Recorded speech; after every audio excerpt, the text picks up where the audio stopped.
No Game, No Life. Volume 4, Chapter 4, Part 1. Space exploded. A shock reverberated such that Amila, watching the game from outside, could only react thusly. Huh? Greeting the party as the dream world ruptured and they awoke were Plum and Amila, their eyes wide. The right Plum had woven with dozens of existence, even supplied as they had been with blood, had been pulverized with one simple gesture of Jibril's will. But that wasn't what left them stunned. That was a consequence of Sora's declaration as he arose. Yo, check. Looks like we win. Amila doesn't really get what's going on. Sora and Shiro replied, casually and briefly, to Amila's tense smile, and for the edification of everyone else listening, we saved and assided you. Didn't say we couldn't. No one said we couldn't leave the game before we were all rejected, so we can exit the game no problem, yeah? You gotta remember to set out covenant language carefully, you know. Disinterestedly filling up the entourage as they rose, Sora continued. All right, Jibril, go ahead. Bring back the air. At your command. Immediately, Jibril nonchalantly traced a magical path with her finger, and suddenly a gale assailed the Queen's chamber. In a matter of moments, the water was repelled, and the chamber of the Queen filled with air. Huh? Jibril smirked at the dazed Plum and Amila. Pardon me, I simply restored the air. I brought along with me, compressed as a bubble. In the large hall, the water splashed about as it was pushed away, and the air took its place.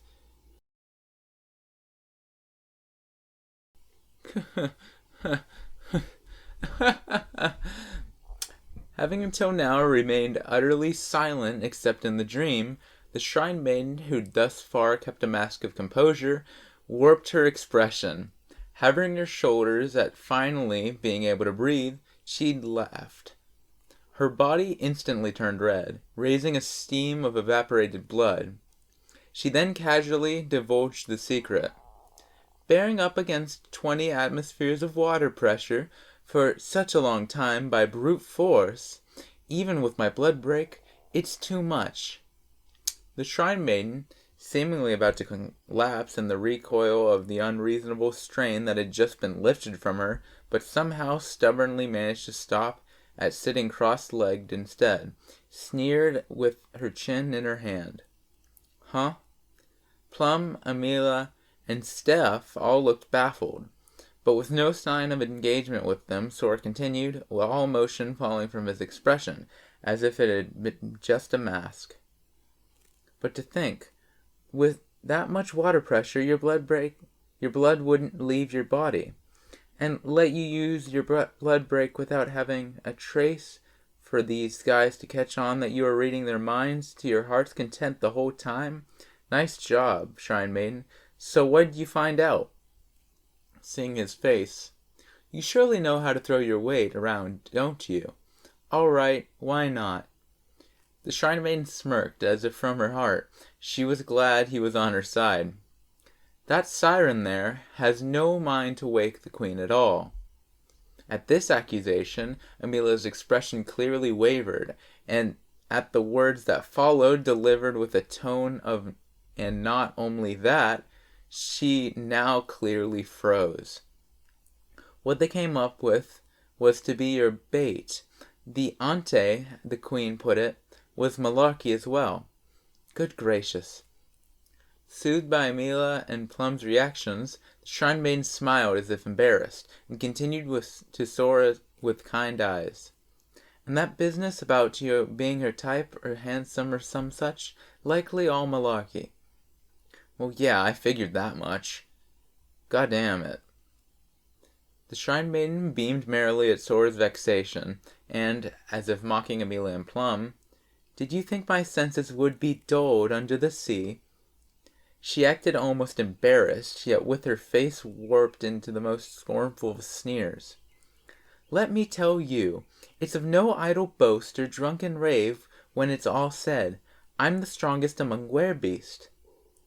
Struggling not to let on he'd been hurt, Sora averted his eyes. Yes, master, I can also say this without doubt. Picking up his gaze, Jabril lowered herself reverently before her king and declared, The right woven by Plum, activated properly, precisely, to win the queen's love just as it should have. This time it was Plum's turn to freeze. Without a doubt, it operated flawlessly, and the queen has received its effects properly. Sora silently considered the possibility that it had been faked, but Jabril answered with a smile, Fear not. This is the very reason we tested it on the Shrine Maiden first, is it not? Smiling back, Sora said, finally, and turned to Shiro. But there was nothing more that needed to be said. I got it all down. With these few words, Shiro answered all of her brother's expectations, and if satisfied with every response, Sora nodded once. He wore his usual frivolous grin, but all over that smile was the shallow cast by his bangs and the too sharp light of his eyes. The combination was a convincing replication of a fierce glare as he spoke. Hey guys, did you really think you could eat us for lunch? Plum and Amelia's eyes faintly quivered at this accusation. If they thought that, of all people, Sora would be unable to reach such a tell as the bullseye, that would be just... what are you talking about? Steph and Azuna didn't seem to get what was going on. They looked back and forth, bemused.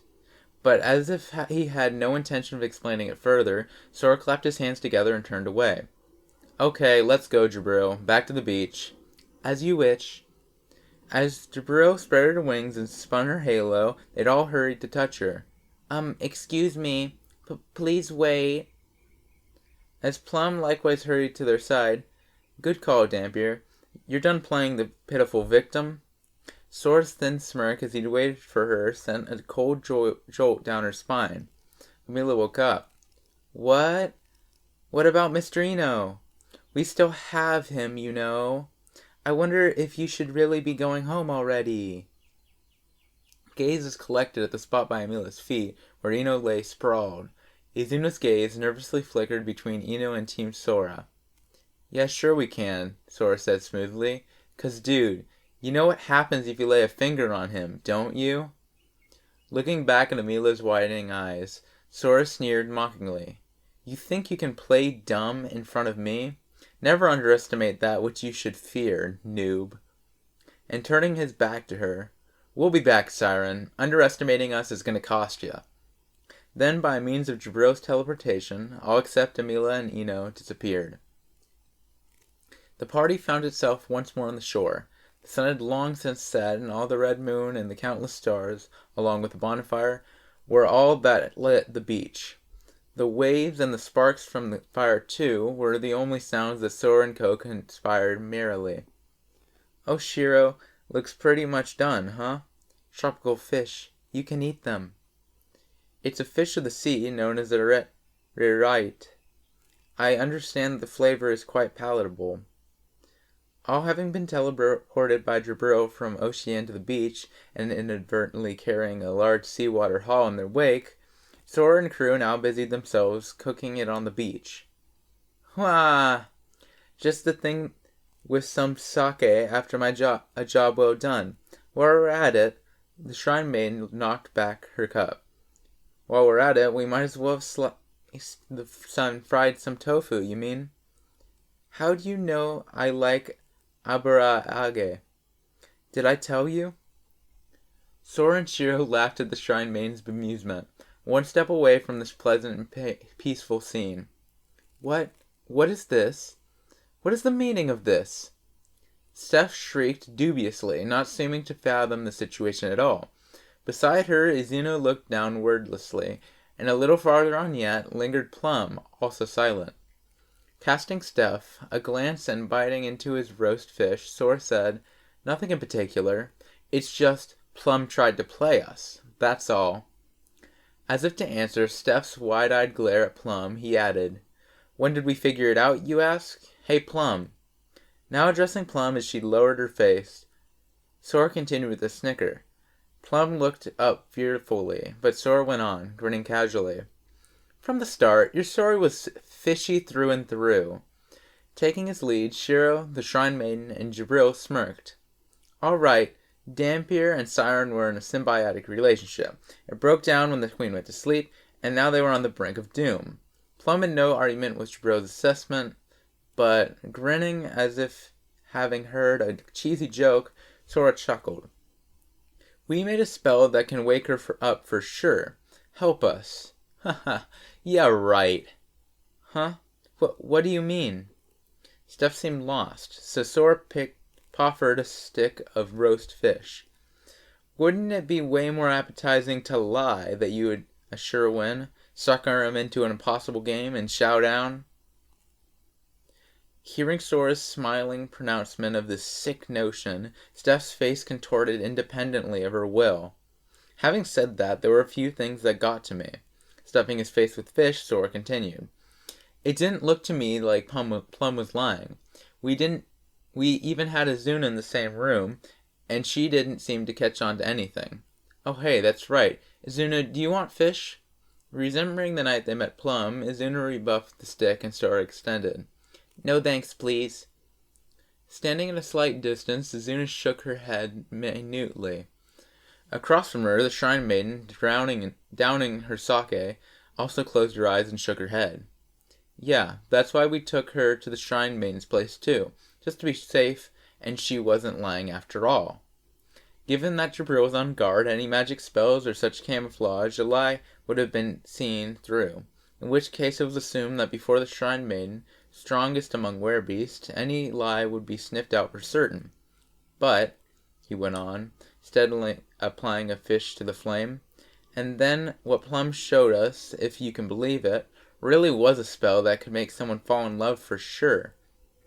Lit by the bonfire, Sora followed his train of thought, somehow seeming amused even as his smile swayed creepily. So if she really had a sure win, then why ask us for help? What you're saying, basically, is that she wasn't lying, isn't it? Wouldn't that mean that she just genuinely wanted their help? Fiddling with the skewer in his hand, Sora tackled Steph's query. Right, she wasn't lying, and therein lies the problem. Sora dropped his gaze to Shiro, curled up at his knees, who picked up the explanation for him. June 20, 2242, UTC. Brother, just like a recorder, word for word. And what do we get if we win this game? Following the coordinated universal time of their old world based on her phone, remembering everything down to the timeline and the annotation, Shiro reproduced Sora's last words with the precision of a replay, and everyone stared. And what was it again that Plum said after I asked that? June 20th, 2243, UTC. Plum, expressionly calmly, will guarantee you 30% of Ocean's marine resources, and your friendly relations for perpetuity. And also, you can do anything you want with me. Sora smiled bashfully at Shiro's rewind of Plum's offer. Right, this is it. She wasn't lying, but she wasn't telling the truth either. Sora took the stick he'd been playing with and thrust it in Steph's direction. Steph, when they said we had to bet everything on their game, you were all in our faces, right? Yes. For they were the ones who'd requested help, weren't they? Yeah, you were right. What? Announcing it placidly, Sora went on shamelessly as he bit into the fish. I said you were wrong just to get them to spill what we needed to know. Let me make it up to you by revealing what it is that was nagging at you. The thing that had been nagging at her, a fear she couldn't express except a certainty that something was off. This game, you know, it's like a horse race. A horse race? You mean like gambling? Sora nodding in his mind. I'm glad to hear they gamble on horse races in this world too. A horse race is a game where people gamble on which horse will win. but the core contest is still the race itself, the rivalry among the riders. To put it simply, a horse race is a game of chance based on a challenge among the jockeys. It's a double game. We were the riders racing for the Queen's love, but meanwhile the promises Amelia and Plum made of marine resources and friend relations were just the payout on our bet on the Queen waking up. The racing and the gambling are supposed to be two separate games, yet they had us playing as both the horses and the gamblers. Of course that's fishy. Oh. Steph took a sharp, surprised breath. Following along with Sora's analogy, they were the racers themselves, and yet they were prompted to stake it all by wagering on themselves, made to participate in both games. But Sora, as if reading Steph's thoughts, shook his head. That's not even the problem. So if we say this is a horse race, what about us racers? Where's our prize money? With a wicked smile, he cast a look at Plum. Isn't it the Queen's love? The Queen's waking up? If you make me fall in love with you, I'll fall in love with you. She'll wake up for the sake of the prince she loves. First, that's total bullshit. And second, the Queen comes out ahead either way, doesn't she? What happened to the wager of equal value for the victor? Finally, Steph arrived at the source of her misgivings. The marine resources, the friendly relations, the domination over Plum, none of these things seemed like things the Queen would have specified. In that case, the Queen's wager in the game she'd sworn by the covenants before sleeping. The reward she'd figured was of equal value, to be paid to the rider who won. The prize money hadn't been mentioned at all? The Shrine Maiden grinned slyly and played with the stick that he had held the fish she'd just eaten. "'Tis a set of games with two sides, but when Mr. Sora brought up what he stood to gain from winning the game, the Dampier there answered deliberately, so as not to touch on that two-sidedness. She told no lie." "But," smiled the Shrine Maiden, "what is not a lie still may not be the truth."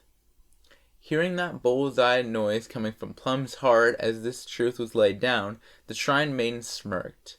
Sora thought with an exaggerated performance of deep thought. So, here's the problem. Why didn't she mention the two-sidedness? Playing with his stick, Sora turned to Plum. "Until we were underwater, where you thought the Shrine Maiden and Azuna's senses would be cut off, you didn't bring it up. Why couldn't you just have told us something as simple as, 'Amelia says it's no risk'?" Positioned behind Sora, Jibril diligently occupied herself with chopping up fish, sticking it on skewers and seasoning it. Handing a well-salted piece of fish on a stick to him, she offered, "For speaking these words would constitute a lie, I presume?" With a thin smile, she answered his question. Sora nodded to Shiro as if to say, "Which means June 20, 4:28 UTC. Plum, please save our race." Nibbling at her fish like a rodent, Shiro deftly rendered Plum's first line in playback. "If this isn't a lie, that means she wanted us to save their race, that is, Dampier, which meant she wanted us to save Dampier only. So then, what's the methodology?" As Steph was incapable of responding to his rhetoric save to round her eyes like glass ornaments, he ignored her. He took the stick with which he'd been toying and tossed it onto the sand next to where Plum was seated. "So now we've got everything we need to figure it out, right?" One and another throwing additional sticks in the same manner. The questions are three, the conclusion is one. Casting his eyes upon the beach where the three sticks protruded from the sand, Sora gave her the setup. "You ready for this, Plum?" As if in response to Sora's pronouncement, in the light of only of the fire, the red moon, and the stars, 4 pairs of eyes glinted, each with its own variety of light. The first to move was the Shrine Maiden. "Why is it that you sheed from mentioning matters related to the two-sided nature of the game?" The stick launched by the Shrine Maiden whooshed through the air and caught Sora first, splitting it in two. Because she couldn't lie. Hearing Sora's answer, the next move was Jabril. Why ever would you request our help when you already have a spell that would make her fall in love? Jabril's wooden projectile made a sonic boom and caught Sora's second skewer, shattering it, because Plum couldn't lie. At Sora's response, the last move to move was Shiro. In the first place, why couldn't she lie? Shiro's skewer arced through the air and caught the core of Sora's third, and stuck there. Because if she lied, we'd know. Indeed. If it was a horse race, then you gotta remember, everyone's betting on different horses. Amila was betting on the Queen. Plum was betting on Team Sora. 2 games, 2 wills, and taking all of this into account, there was indeed but one conclusion. Siren was using the Sleeping Queen game as bait to chow down on humanity. What?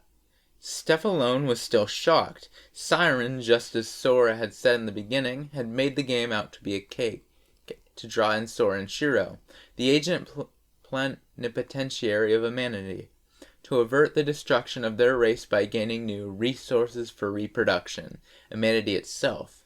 But Dampier took it a step farther and plotted against Siren, to stab them in the back and free Dampier. Yes, Plum was actually trying to make the Queen fall in love, but Amila wasn't.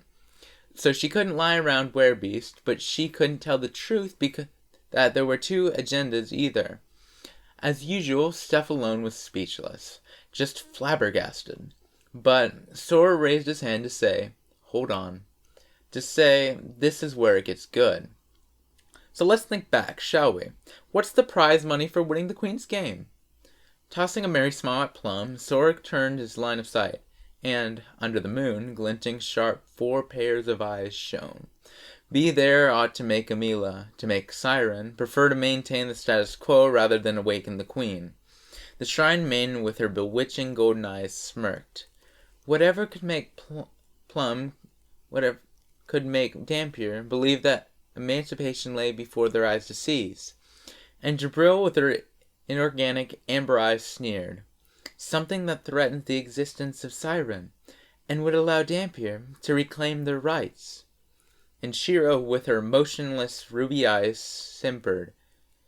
And taking each of these sequential observations with Sora, with his obsidian eyes, coldly he brought them all together. The Queen's wager was, everything I have, right? Plum hung her head, and Stuff took a breath. While the current Queen had slept, she wasn't quite Queen, wasn't quite the agent plenipotentiary. But now things were different. Now if the victory conditions for her wager were fulfilled, it would mean everything Siren was. Literally everything. Even the race piece would go to the victor. But ignoring Steph as she had shivered, Sora continued to grin his coy grin, and dropped a few words that made Steph doubt her ears. This much we figured out before coming to the beach. Huh? But still, we couldn't say we had proof, so that's why we decided to head for Ocean. If to confirm it, but in a teasing tone, Sora laid it all out. It was the beach, after all. I got my fun in other words. Then giving Plum the sickest smile of all, in a single breath, he revealed the answers to all of the remaining secrets, rapid fire. Shiro and I dragged you out to the beach in the blazing sun to sap your power. Had the Shrine Maiden pretend to mess around with Jabril while actually verifying that she could cover up her blood break with water pressure. Simultaneously, had Jabril go way out into the ocean to check where Ocean was. Gave the Shrine Maiden time to recover from her blood break while Shiro helped her by petting her till night came. Skipped out on your welcome boat, that was potentially a trap, and had Jabril warp us. Created a situation in which you had to get blood from Siren to cast your underwater breathing spell on us. Made you leave while Jabril compressed and stored the air she'd brought. Then had Jabril jam your underwater breathing spell so it wouldn't work on the Shrine Maiden. And met Amila with the ability to utilize Werebeast's senses to their fullest even at the bottom of the sea. So yeah, did you figure it out?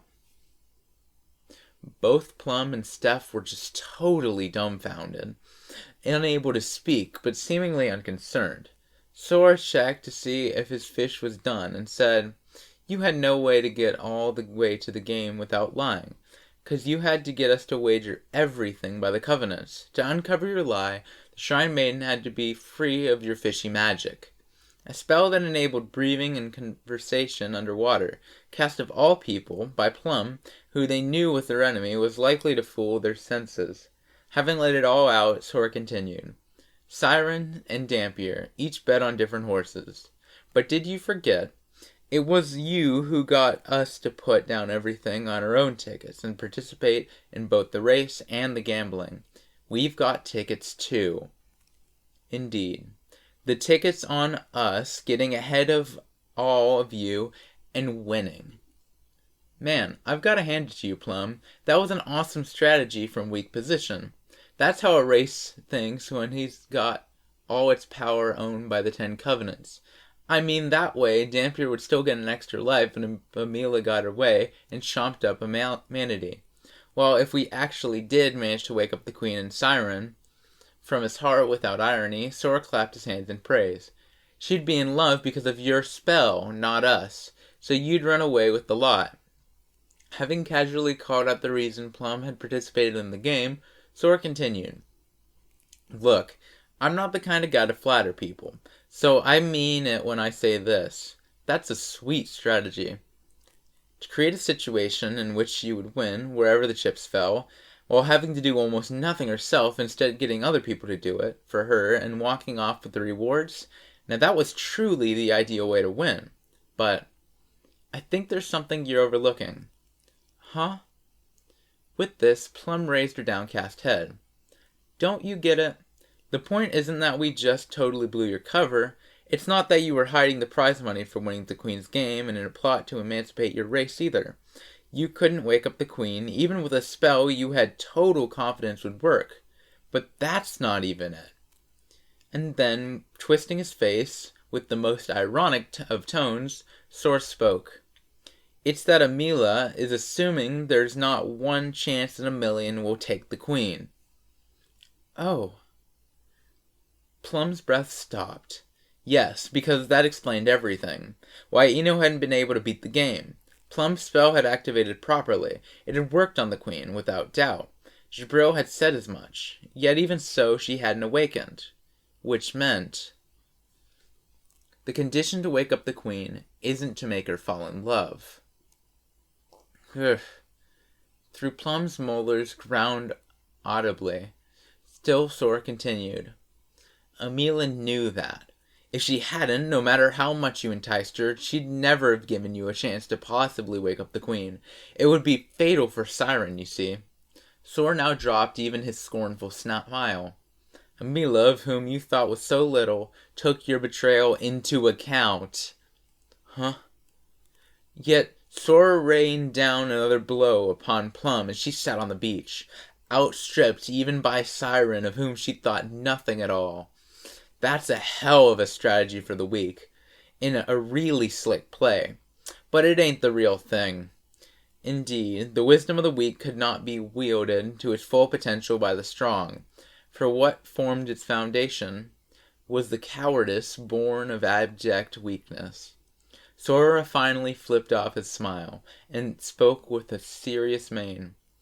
"The natural enemy of the strong is the weak, but the natural enemy of the weak isn't the strong. It's the weaker." The weak, the man who embodied this word, advanced intimidately on Plum. Squatting to eye level with the seated Dampier, he softly and directly announced, "A fool who knows what he is far more fearsome than a fool who thinks he's smart." Without touching on who he was just talking about, Sora moved on. "So, it's check." Plum blanched. To begin with, the only ones who had accepted these conditions were Sora and Co. But now that they'd laid everything bare and left the game, she was out of options. That meant that all Sirens could do to survive was devour the last male of whom Dampier so desperately clung. Now that Plum's betrayal had been confirmed, it was all the more likely Siren would do precisely that. So, Dampier was pretty much screwed. But then, if Dampier died, Siren would be next. Siren would have to find someone to give them permission to procreate. But who would say yes to these broads? Whose broads who demanded your death to reproduce? Whence it was followed that Siren was also screwed. The only way they could survive would be unconditional surrender, being turned into livestock. Plum, do you know the ultimate way to win a game? A chilling, devilish smile. By default, we don't even have to beat the Queen's game for this to be our win. Dragging Plum down to the depths of hell with a smile. You think you can beat the weakest with the tactics of the weak? You got another thing coming. You frickin' noobs. One move. In just one move, having seized the power of life and death over 2 races, darkly he smiled and spoke. So, I hope you get the gist of the situation, by the way. Sora now fidgeted as if uneasy, and if you looked carefully, Shiro, enshrined on his lap, also seemed to be writhing. Oh dear, Master, what is it? Where's the bathroom? Sora inquired with a piteous visage that reduced the rarefied atmosphere of a moment ago to rubbled. Bathroom? Oh, you mean the chambers. Amenities used to urinate and... What else would I mean?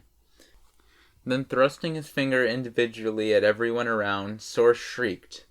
I mean, what kind of bladders do all you guys have? After a full day at the beach, and then going to the bottom of the sea, and then coming back to the beach at night, and eating fish and shit, who the hell can last that long?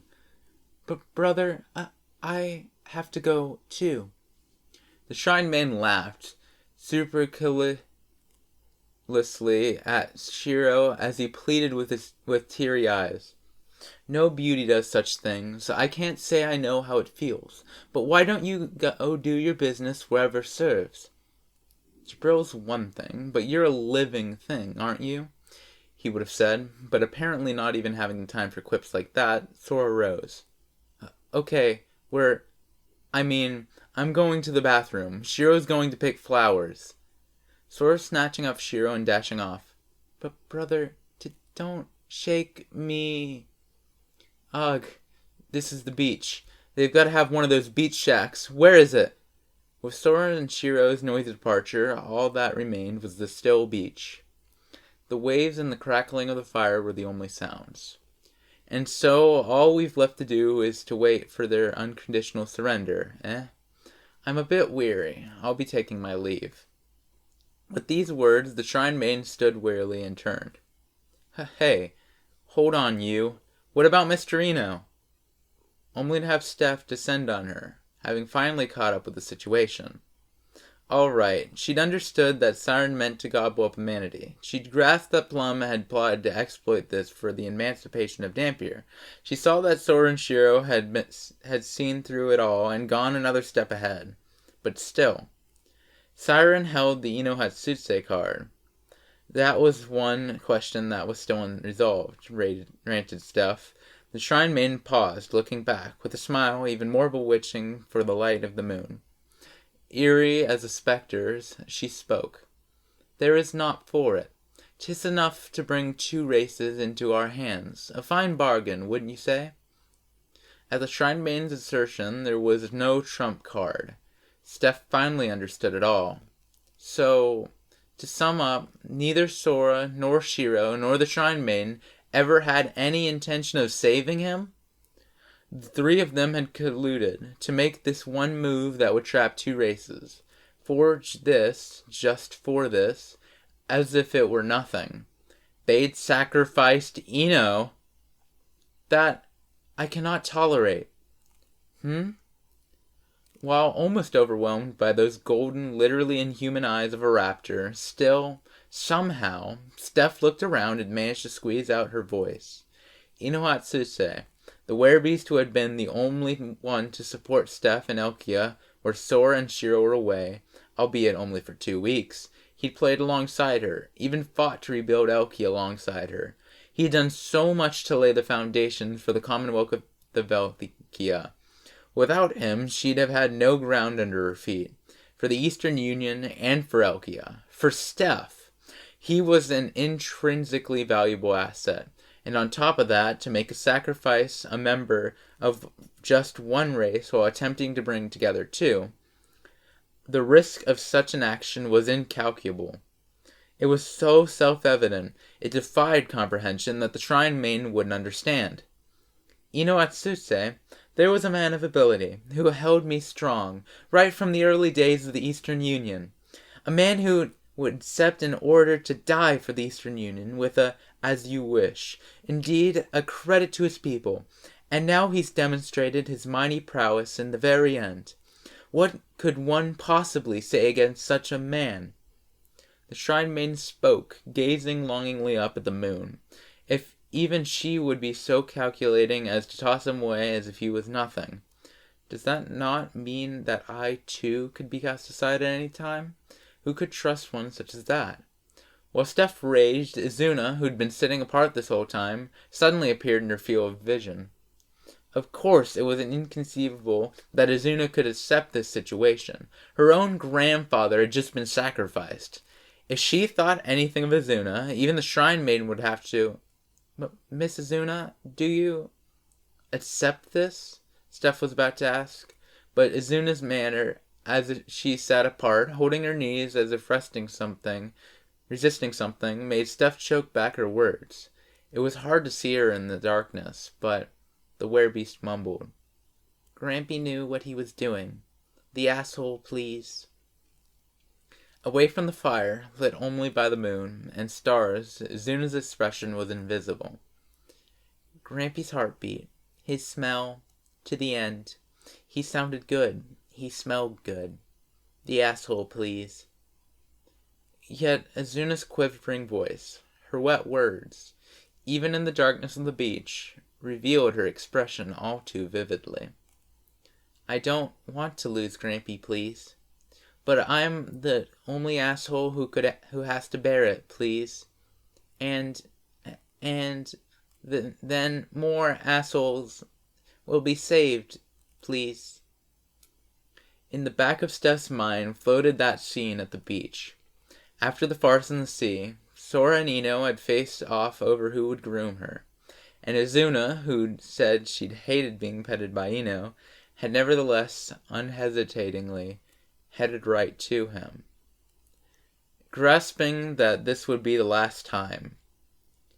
Izuna from the beginning had accepted this outcome. Though werebeasts' uncanny senses, they had already understood one another. The only one who hadn't understood was Steph. But still. "Even so, you're sad, are you not?" I'm not sad, please. I just don't get it, please." Grinding her teeth as she spat it out, Izuna, voice quavering, managed her question. "'Cause Sora said no assholes would die. No assholes would suffer, please. So why is it I'm suffering, please? Is there some shit wrong with me, please?" Dropping, Izuna's words made it clear, even in the darkness, that the heavy tears were falling from her eyes. Yet Steph, conversely, felt the blood rush from her head. Ino Hatsutse. She was too much a child, too obedient, too innocent, too intelligent, too perfect a child, that this girl, at the tender age of 8, was forced to play games she didn't even want to play, to feel guilty having fun, to shoulder the weight of the continental domain. Steph realized something. For the Eastern Union to go about things this way was not new development. For them to cast off the few for the sake of the many was how things always were. So this is the Eastern Union, making their children cry. This won't do at all.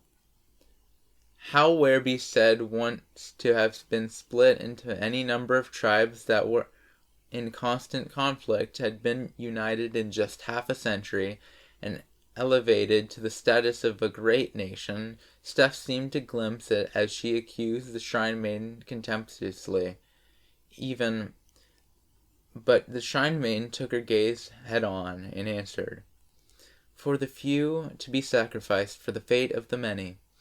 It is not even a necessary evil. It is fate, lass, for all to have a jolly old time together. Those are fine words, but a state won't run just by everyone bickering for what they want, dearie." Steph had no counter-argument. In fact, that was just how it had been when she was dealing with the Lords of Elkia. However, you might try to keep anyone from losing out. Perfect equality was unfeasible. As Steph clenched her fist at this truism, this time it was Jabril who rained down another blow. She looked as if she was asking sincerely, seemingly unable to comprehend Steph's argument. "Dora, what is it that dissatisfies you? One life will be enough to save 2 races on the brink of destruction, fatten up Elkia as a nation, and even bring the Federation with the Eastern Union closer to fruition. For what more could you ask?" Steph still had no counter-argument. "Of all things," Jabril continued, "do you think it was possible to take over the world? No, even to take back Elkia's national borders, without sacrifice or discontentment? Or is it simply," Jabril inquired with a still more provocative smile, "that you wish no suffering to come upon those close to you, that you wallow in the depths of narcissism and egotism?" Steph ground her teeth. She knew. The sacrifice of just one would win 2 races.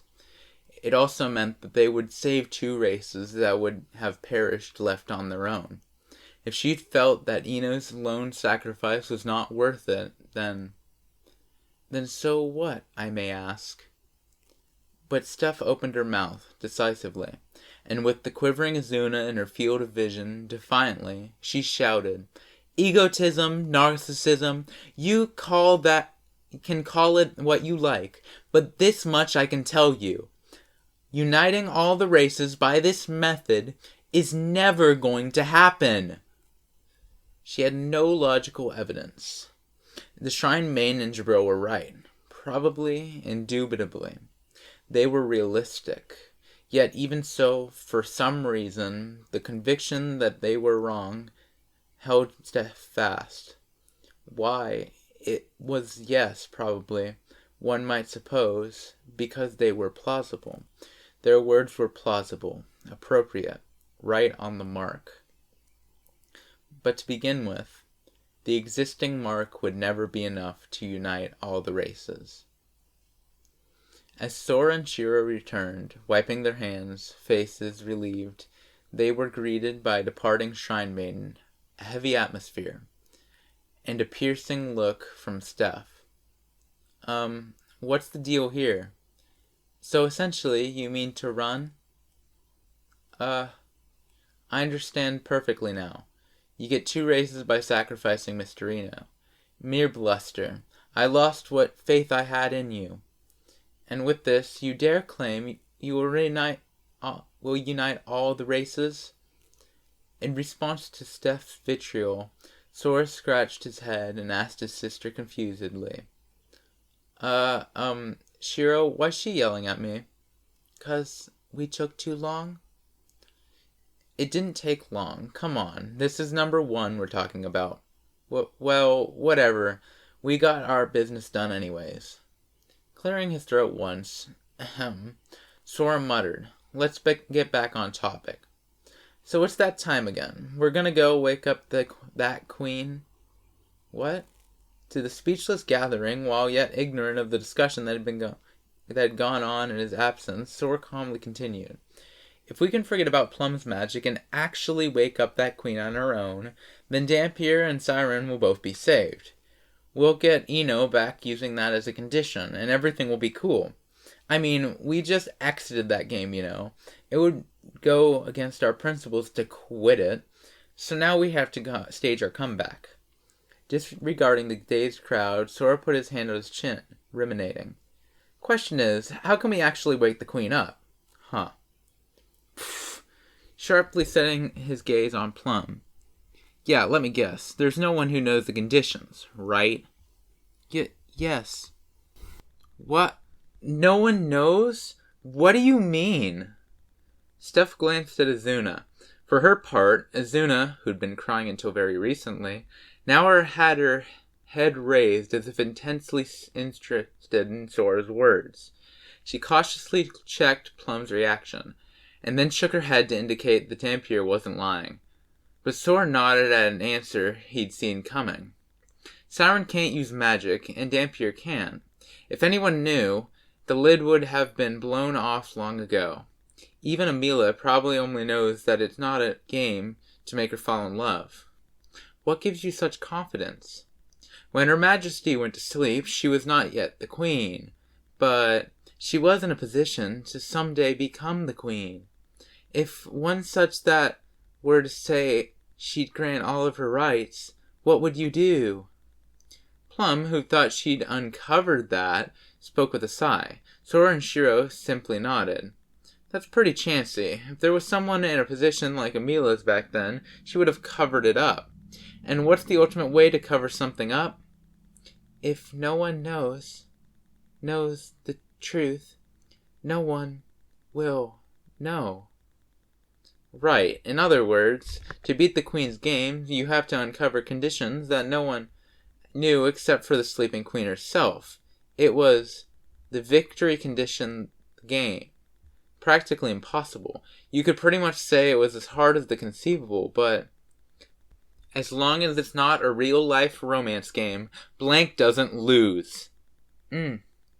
Hearing the sibling's strong assertion, hard to judge whether powerful or pathetic, but self-assured in either event, Steph asked trepidatiously, Sora, I thought you were abandoning Ino. You're not? What?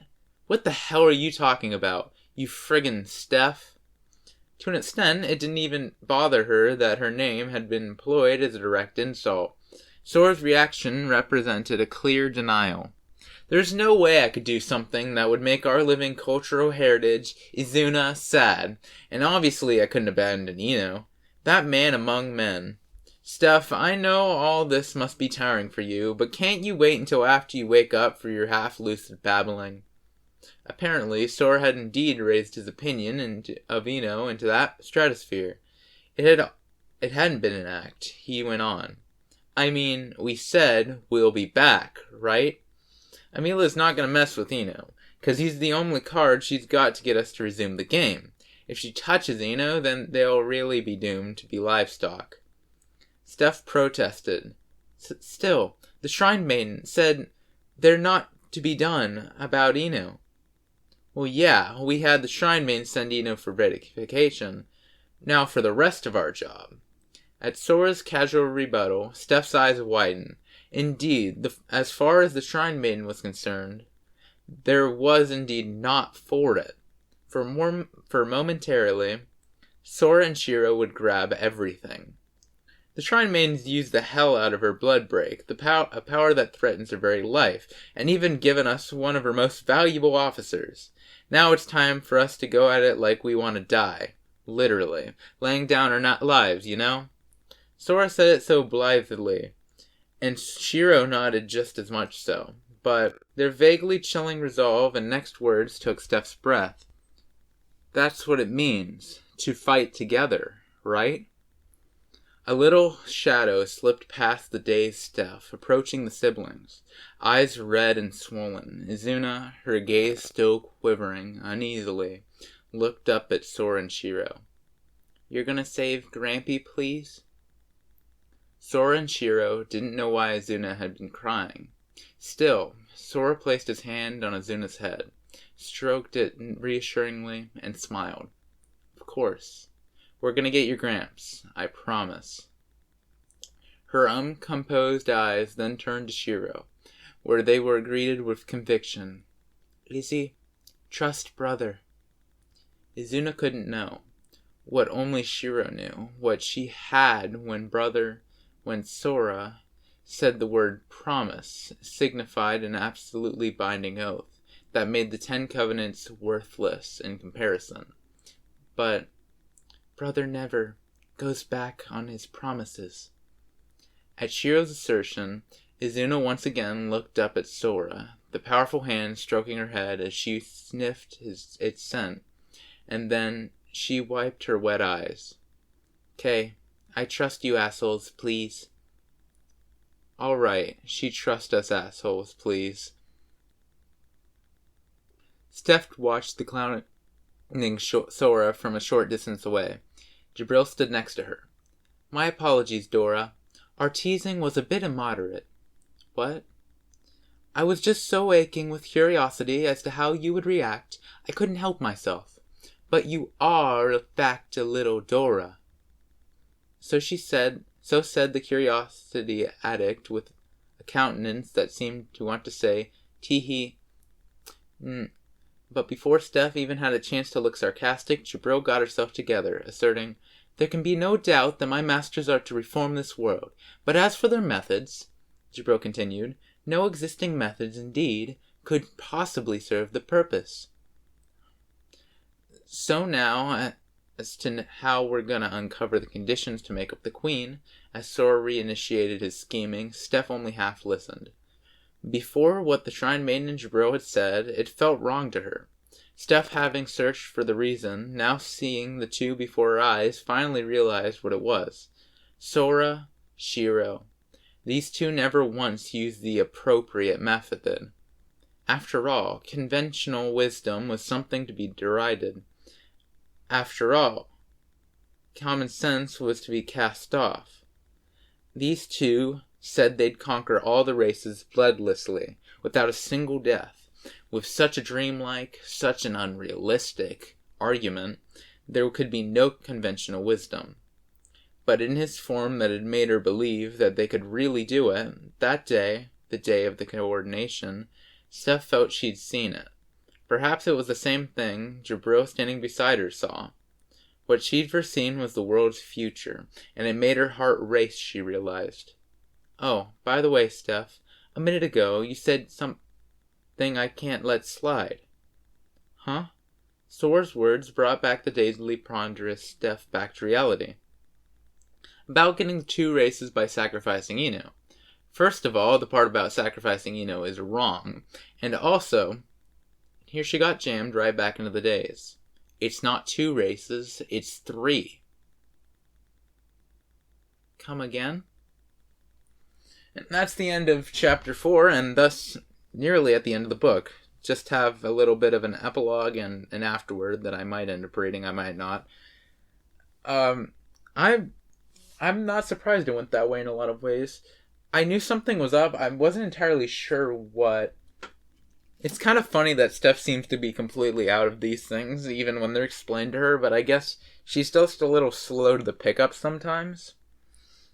I actually did wonder if they were going to sacrifice Ino for a minute, but due to the fact that they said they'd be back for the game, and they also said that they wouldn't leave, I forgot about the bloodless thing, but just the way they were talking, I really didn't think they would.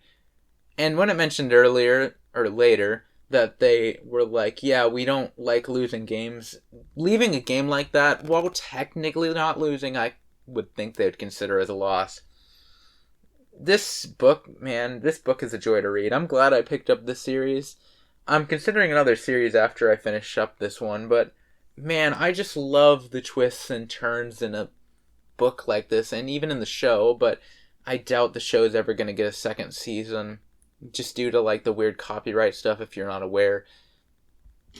But, man, I enjoy this series, and I will hopefully read all of it, unless something stops me. I can't say I'll upload as consistently as I am now.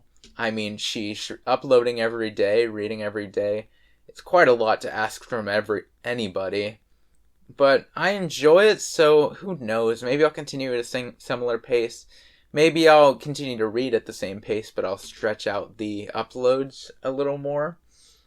However, I hope you enjoy this book as much as I do, and I hope you'll follow me along with this journey. And with all that out of the way, I suppose I'll see you guys next time.